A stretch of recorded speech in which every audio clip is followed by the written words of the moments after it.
It is Friday, April 29th. And no, this is not C Rose. This is the younger, the better looking, the guy with more stamina version of C Rose. I'm Trevor Plouffe. And over there, our good friend Peter Moylan. How you doing, Pete? I'm awesome, buddy. How are you?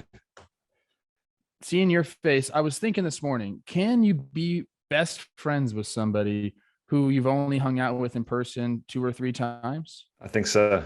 I think We're it's true. test we're testing the theory as we speak. How Dude, about I that? have had this, and every time we get to do this, I think about how cool this would be, on a regular basis. So not to kick Rosie out already, but I'm ready for this, man. People, here's the thing though. People love C Rose. They He's do. everywhere. He's at the He's the NFL best. draft last night. Did you get a chance to see the picture he put out on Nope, Twitter? I did not.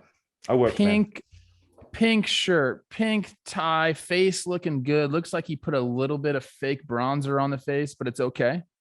It's show business, baby. I'm looking right now. Because I got to see this. I need to see I need to hear your reaction. I mean, he's always looking. I mean, he's a good looking man. He's a good looking man. If you can go from robot to baseball to NFL draft, you are doing something right. His personality serves him well. Let's get into some baseball talk. C Rose, we love you. We'll see you on Monday, big guy. Anyways, let's start with your team. You cover the Atlanta Braves. They're the defending champs. How much pressure is Atlanta feeling from their division, namely the new look Mets, who sport the best record in baseball through 20 games? Are they feeling that heat, Pete? Listen, Trev, it's been a big couple of weeks for the Braves, right? Have you ever been to have you ever been on the field for a jersey retirement? You know what opening day is like. It's unbelievable. The emotions are great and it's awesome. Same as a jersey retirement. You love being involved in it, but the preparation for your games is a little interrupted, so you don't get in the flow of the season as you normally would. That happened last week, and then obviously Acuna came back last night. So the lineup depth instantly got deeper. It looked so much better last night. The bottom of the order was knocking stuff from Dansby Swanson, obviously. Travis Demeritte came in out of nowhere. Well, not out of nowhere for anybody that has followed his career, but he's been 8 years in the minor leagues and got his shot the other day as well. There's a lot of moving parts going on. Charlie Morton is having some issues with control that I've not seen him have ever.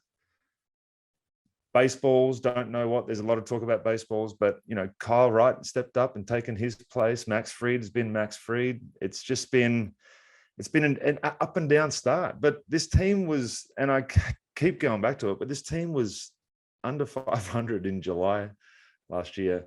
The difference is the rest of the division got better this year, I think. The Phillies are on a roll right now. They're about to run into the Mets.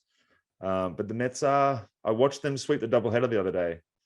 And they're really good, man.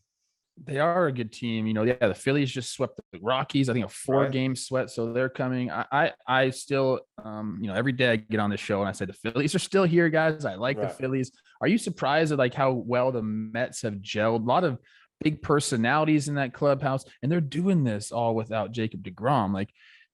Do you think they just found the right mix of guys, or is it talent takes over? It doesn't matter about that. All the articles are saying that the additions have brought in a different kind of attitude that the Mets kind of needed. I think, and you may disagree, I don't know how you feel about manager's influence, but I think Buck Showalter taking some of he can answer any question. Like, Buck's a pro. He's kind of like a Bobby Cox, where he will take the attention off the player as opposed to forcing it back to the player. I think he is the perfect guy for that clubhouse. And I think, Lindor's gone back to the Lindor who he was in Cleveland. I got to see him so much when I was with the Royals, and he's nasty. He's a top 10 player in the league for sure. And without DeGrom, McGill, who's supposed to be their 5th starter. Are you kidding me? He's that doubleheader that I watched. He struggled through 2 innings with control and still got through 5 or 6. And they came back and won that game 5-4, I think it was. But but that's the kind of thing that the Mets didn't have. They'd have to go into their bullpen, and that bullpen would be ruined for the week, and then it just steamroll from there. But imagine halfway through the year when they get to pick up DeGrom and they add that to the rotation. Are you kidding me? It's something to watch in New York. And I think you're right about Buck. He knows how the managers get up in front of the cameras after every single game. Yeah. And their job is, to deflect blame and bring it upon themselves when things are going bad. And they give all the praise to players when things are going good. That's kind of the job. I don't think you have to worry about some weird situation about Buck not communicating the right way. That's what a good manager does. I think you and I both would agree on that. It's just about communication. It seems like Buck he's right there with Scherzer and all those guys, the leaders there with Pete Alonso, making sure this is all like a harmonious relationship. And I'm here for it. Maybe my tune will change. Maybe Buck will, make me think different things about managers this year. Cause I already have Kapler. So people tell me that all the time. Like, how can you talk crap about managers so much, but love Gabe Kapler? And I'm like, you know what? There is something there. So something there. Maybe I'm bridging the gap a little bit. I love that, Trev. Hey, evolve. That's what we got to do. Keep evolving. Speaking of evolving, the Rays and the Mariners are ever evolving in my brain. The Rays take 2 out of 3 from the Mariners in a well-fought series. Which one of these teams has a better chance of winning their division? They are both 11-8 and within 2 games. I would be lying if I said that I've caught up with a lot of what they've done this year, but based on what I saw at the end of last year and what the Rays literally do every year, I like the Mariners. I like the young Mariners. I like their pickups. I like what they got from the Reds. Jesse Winker hasn't even started really hitting yet, and Eugenio Suarez is hitting better than he was in the Cincinnati uniform. So, but they're young, they're exciting. They went through it last year and they just missed out. So they're hungry. But the Rays are just going to. I think you said this once, that if you were another team's GM, you'd just look at what the Rays are targeting or who they ask for and instantly put them on the 40 man, because they've found something and you'll eventually find it. So they are incredible at finding talents that other people just can't recognize. So they're always going to be in the mix too. Yeah, I'm a big fan of the Rays. I just think their division is going to be really tough. The Blue Jays look like they're for real. I think the Yankees, I picked them to win the division. If things start clicking with them, the pitching has kind of been there. And if the bats get going, we get Gallo, and that lineup can be something special. Rizzo. So I think this is a really tough division. The Red Sox, my good friend Will Middlebrooks has been talking about, their offense is about to explode. They've been barreling the ball at a very high clip, have nothing to show for it. So there are some real talented teams in that division. I think the Mariners have a better shot at winning their division. That's my opinion. And one of the biggest reasons is our guy, Logan Gilbert. Have you seen what he's done? He's not. He's disgusting. 22 and a third innings pitched, 0.4. He's got a 0.4. We're talking Joe Ryan levels right there. And they've had some guys step up for them. Like you said, Winker really hasn't even done anything for them yet. Adam Frazier needs to get going, but it's guys like Ty France stepping up. He's got the raking, still got the $1 OPS, all the way through April. 21 ribbies. Yeah. JP Crawford, he's stepping up with the bat. What happened with him in the Phillies? Were you there when he was with the Phillies? I was. I don't know, man. He was really good defensively when I played with him. Yeah. Kind of needed to get a little bit stronger to be a better offensive player, but you could see everything was there. First round pedigree, like all the tools were there. They just really never gave him a shot. Like he never got a fair shake in Philly whatsoever. And I don't really know who was blocking him. Right. Like Kingery was kind of blocking him. And then Segura, I think, was kind of blocking him. But if this is your guy and you draft him in the first round, or I think he was originally drafted by Philly, like eventually you got to give him a shot. It's not like the Phillies were winning a bunch of games and they were, they didn't want to have a rookie come up and mess things up, but he never got that shot. Mariners gave him the shot, and the rest is history. I mean, this guy's, becoming one of the better shortstops in the game. Got extended, got the Gold Glove, and now he's raking. So I like the Mariners. I like his pitching staff, and the Mariners fans keep preseason. They're like, you got to believe in this staff. Our bullpen's going to be good. We didn't know what Robbie Ray was going to do, but he's been good too. So they're surprising. I think if they can get that offense going, that's what they were missing last year. I think they're going to be better this year, but Winker is a big part of that. And then the young guys, Rodriguez and Kelenic, got to get it going too. Rodriguez, he slow start, but that how story. Long, do you think they're going to give those guys a long leash, or what do you think the deal is? But I don't know what other options they have. I'm just going to check out their their roster right now, but I don't know what is sitting down in AAA. Anything. Kelenick's got a 505 OPS, Rodriguez a 524. I mean, anything you bring up is going to be better than that. Maybe you're talking. My question defense. is though, with Kelenic, he's already been sent down to go figure it out, and they've brought him back up in September, and he looked pretty good. If he gets sent back down again, what does that do to him, like mentally? Is that like a Kingery situation? That. I was sent both you and I mean, I don't know. I sent up a bunch of times. I used all of my options. So it does affect you mentally, but there are times where, these things snowball. You're in the big leagues and having, not having success. And then you start to question yourself, can I belong there? If he goes down to AAA, there's no pressure there. He knows he's going to rake there. And then, maybe you work on some things. I don't know if I would do that if I was them. I kind of like letting guys figure it out. As long as you're kind of winning games and you can kind of get them around guys and that's what I'm saying too. Have Winker talk to Kelenic and like, hey, let's go through this together. I think it'd benefit him in the long run. If they can hang around, if they start to lose games and pressure gets put on, you're right. That'll change in a heartbeat. What's up, everybody? Today's show is brought to you by Mugsy Jeans. You've heard C. Rose talk about, they've changed his life. He has a body like the Dow Jones. That's what he likes to say. His weight fluctuates. It's up one day, it's down the next. You got to have a pair of jeans that can accommodate that. So you get the Mugsy jeans. They're nice and stretchy. You can do athletic stuff with them. Raise your knees, high knees. You never know when a pickup basketball game is going to happen. And if you have regular old jeans on, you can't play with Mugsy's. You can. They are that comfortable. Now, my story with Mugsy is a little bit different. They sent me out their denim jacket. Same material, very stretchy, very soft. Feels like butter when you put it on. Also looks really good. Last night, I had this show dinner, went to the Soho House in Malibu. It's big time stuff there. Wore my Mugsy jacket. Everybody was looking at me. Guys were looking at me. Girls were looking at me. The dolphins in the ocean, because we were sitting right there, they were looking at me. Mugsy jeans are that good. Do your legs a favor and head on over to Mugsy.com to pick up a pair of the most comfortable jeans we've ever worn. That's Mugsy.com for 10% off your entire order using promo code today. Free your balls with the most comfortable jeans on planet Earth at Mugsy.com and use promo code today for 10% off your entire order. We'll pick it up with my guy. Alek Manoah goes 7 innings pitched, 0 runs against the Red Sox. He's the real deal. And he's looked like the real deal since the day he got to the big leagues. One of those guys that just passes the eye test and gives you the results as well. Who's a guy that you played with that right away when you saw him, you knew he was going to be good and also had the success? All right. So I had to, I'm going to go somewhere different because I didn't play with this guy. And I'm going to look up his numbers again just to make sure that what I'm saying is true. But when Cole Hamels was in the minor leagues, it was my first year back from Australia. And it was my first taste of real baseball again. And I went from basically beer league in Australia to AAA. And he was one of the first guys I saw pitch.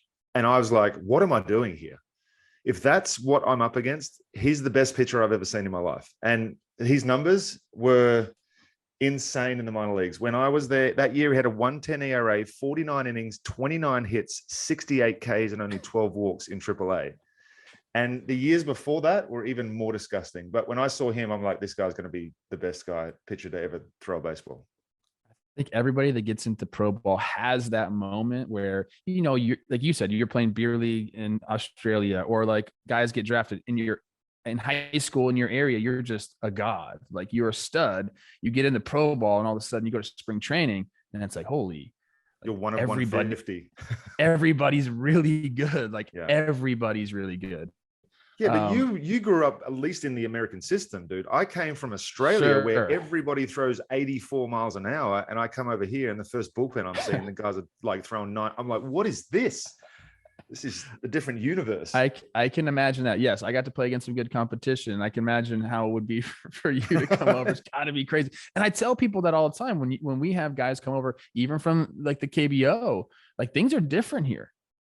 Like guys are big and strong and throw harder, and we talked about that with Suzuki the other day because we got the Cubs coming this weekend, and it's the same game, but it's a different game. They still bunt over there, they still hit and run, they throw a lot of fastballs, a lot of splits, not a lot, it's different. But he's certainly adjusted, by the way. But Cole Hamels, minor league numbers: 3 ERAs in 4 years, 1.34, 1.12, 2.31, and 1.10. I've never seen that before in someone's minor league numbers. There was no adjustment period for him. It was just, I'm ready for the big leagues now. And he's famously has the best agent in the world that gets him $1 million to throw one bullpen a year and then shut it down. Like 20 million. He's figured it out. 20 million for 3 innings with the Braves. I mean, I'm not mad at it. Let's be honest. That if he could, it's a business. My guy is Andrew McCutchen. So we played in the Arizona Fall League together, and he was a young guy, and he was only allowed to play like twice a week. I don't know if he was on the taxi squad or that was the Pirates were just like limiting his exposure. Yeah. But there was just something different. The way the ball came off of his bat, like the way he ran routes in the outfield. We were like, can this guy please play every day? Like we want to win this thing. Like we want to win games. Like this is our best player. And he was, like I said, like younger than everyone by like 3 years. And we knew he was going to be good. Gets to the big leagues. And he's not a big guy, but he got to Pittsburgh and just started hitting homers and just started. I mean, he won an MVP. He did. But we knew it all along. Like this guy was going to be something special. And there was like almost no doubt about it. And Kutch is still going strong, leading the Brewers. Like he's their best hitter right now. Yeah. And he's 30, 32, something like that. Way to go, Kutch. I got one more for you. Okay. Acuna came and played in the Australian Baseball League when he was 17. Oh my God. And that's got to be different. It was fun. He was on my team. So I was the closer of that team, and he would come in and he was just different. He was turning singles into triples and just he was faster than everyone, stronger than everyone, hitting the ball harder than everyone, and it was frightening. I love it, man. You know who else played there and just direct messaged me yesterday? Delman Young wants to say hi to you. He mentioned he's like, your boy Peter, how's he doing? I said, man, I love that guy. He destroyed that league too. He came and won the batting title like 4 years in a row. Just came down there. You know what he's like. He was just there for baseball. All he wants to do is hit. Yep. He's the best. Speaking of hit, we'll be hitting Joe Ryan's outfit. Did you see the mock turtle? Like you'd be crazy if you think I wasn't going to mention this guy. So two-parter here. Two-parter for this. Oh my, under the uni? It's a white short sleeve mock for people on the AMP app. Just Google Joe Ryan mock turtleneck. You're welcome. Takes that look out onto the field, does his thing. So two-parter here, Pete. Scale of 1 to 10, give me the hot boy rating. And then 2, did you ever rock the mock? No, just to answer that one real quick. But that is, he's at least an 8.5 on the hot scale. He's got that Jack Sparrow kind of Tyler Glasnow kind of Cole Tucker vibe. Like if you can get those three and morph them, that's just he's ready. And I went and watched some video highlights too. He's straight nasty, which helps. He is. So we've been doing this for quite some time. Me and the Mansplain Baseball Elsewhere girls. We're going over our hot boy list, making sure it's right. We'll probably release it within the next couple of weeks. Joe Ryan's rocketing up our rankings because we don't take into account just looks, Pete. We talk about, contract situation, your skill level, like, impact on the game that you're having right now. And Joe Ryan, for half a season of Nelson Cruz, the Rays gave this guy up. Yeah. Looks to be like an absolute steal for the Twins. He's been absolutely dominant and going out there and doing it in the mock. I mean, I know guys have done it before, namely Chipper Jones. Francisco Lindor had done it as well, but not that look, right? It looks like a designer. White. Yeah. It looks like a designer mock under the baseball. It doesn't look like it doesn't look like there's a fold. It just looks like it's thick all the way up mid neck. And it's not to the top. So it's like it's like a quarter. It's hard. What are the ranges of the high tops and then the mid? It's like a mid. It's a mid. And then do you know this has a name? It's called a Dickey. I just learned that. I've never even heard of that. I didn't need to. People are like, people are getting mad at me on Twitter because I'm like, what is this thing? It's amazing. Like, oh, dude, you've never seen a Dickey before? And I said, no. Is that an age thing? How old are you? 35. Well, yeah, we're young. We're still young, you and me. Where were you under the jersey? What'd you do? So great question. Early on, there was a thing called the Braves Way. and I wasn't allowed to show my tattoos, so I had to wear sleeves. Really? For the first couple of years of my career, and then as my career started to go like this, the rules that I listened to started to go like this. So the sleeve length started to go up. So by the time I was with the Dodgers, it was almost like just cutting the sleeve to the half length. So is that still a rule with them? No, it's not. It was an MLB rule for a while. It was you weren't allowed to have tattoos. Yeah, I came up in 06, so. No, hold on. I'm telling you. You're telling me that Major League Baseball I'm had not a rule. sure if it was the Braves telling me that Major League Baseball had a rule, or whether it was me just trying to do everything right at that stage because I didn't want to get sent back to Australia. I think that might have been the case right there. Listen, speaking of that, when you get a call from Dayton Moore called me before I was. So I signed out of the WBC. I go to minor league spring training, and then I was going to get called over to be a backup. Before that happened, Dayton Moore called me and he says, "Hey, I understand you've got nipple rings." That's how the conversation started. And I said, "Yes." He said, "Might I suggest you take them out before we go over to the big leagues?" I said, "Yep, no problem." So I get over there, took my nipple rings out, never put them in again. First guy I see is Anthony LaRue, who is tatted from head to toe, and he's got nipple rings. And I'm like, what is this? So, but yeah, I was doing everything right back then. What's up with the nipple rings, man? Come on now, Pete. I was midlife crisis for me.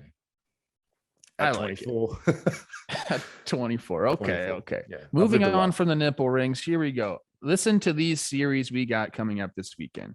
Astros, Blue Jays, Twins versus the Rays, Phillies versus the Mets, Angels versus the White Sox. Okay. Yeah. You have C Rose's private jet. Yeah. We know he has one, and a friend to go along with you. What series are you going to, and who is the friend? Man. Well, the series is not even a question. It's Mets, Phillies. Ooh. For two reasons, because that's my division. I'm very interested to see what happens in that series and then the series after that, because the Bravos go into New York after that. So that piques my interest. And if I'm taking anybody, I'm taking Jerry Blevins. Oh, because I've never taken in a baseball game with him, which just secretly we might be doing Monday, but just I would take Jerry Blevins, because him and I watching a baseball game would be like the same person joined watching the baseball game. I feel like the conversation would just flow the whole time, and I've never done it before. You think you guys have a few pops of that game? A few adult beverages? I'd say there would be a couple consumed, yes.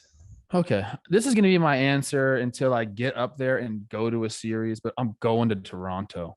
I love the Astros. I love watching the Blue Jays play, and I love the electric crowd on the weekends in Toronto. Now, sometimes, they aren't into the baseball that much, but when the weekend comes around, especially when this team is as good as they are, I don't think there's a better atmosphere in baseball. I really don't. It's because I don't want to say that. I think there might be some better atmospheres. This is so different. It doesn't feel like a baseball game. You feel like you're at like a soccer, hockey kind of type of atmosphere. Like people are yelling the entire time. Like it's just a good time. And I love the city of Toronto. You know who I would bring? If you say your wife, I'm going to punch you in the mouth.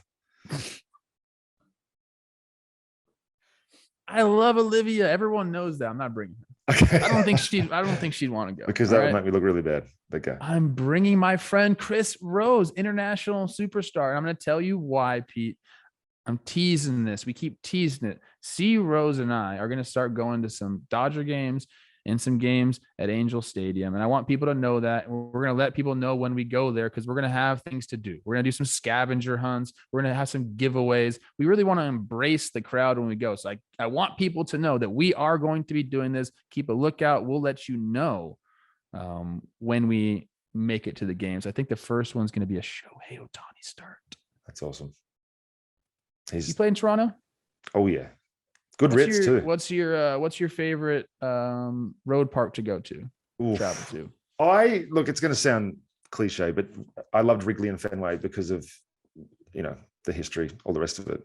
City wise, Chicago Wrigley in itself is just the best. Chicago is by far my favorite city. Whether you're playing the White Sox or it doesn't matter. It's just, especially in the middle of summer. Off day in Chicago, just leave the hotel and walk. Chicago, I think, is everyone's favorite road city. I mean, Toronto is up there for me. New York is up there for me, but Chicago is like the best of both worlds. You get the city, you get like kind of the nicer people, and then in the summertime, the weather is good there. So, and the food and the places to go out, everything. You're on the same wavelength there, Pete. Yep. Oh, Rush Street. Okay. Well, that will do it on this edition of Baseball Today. We'll catch you on Monday. C. Rose will be back in that chair. Thank you to our producer, Rabbi Shirako.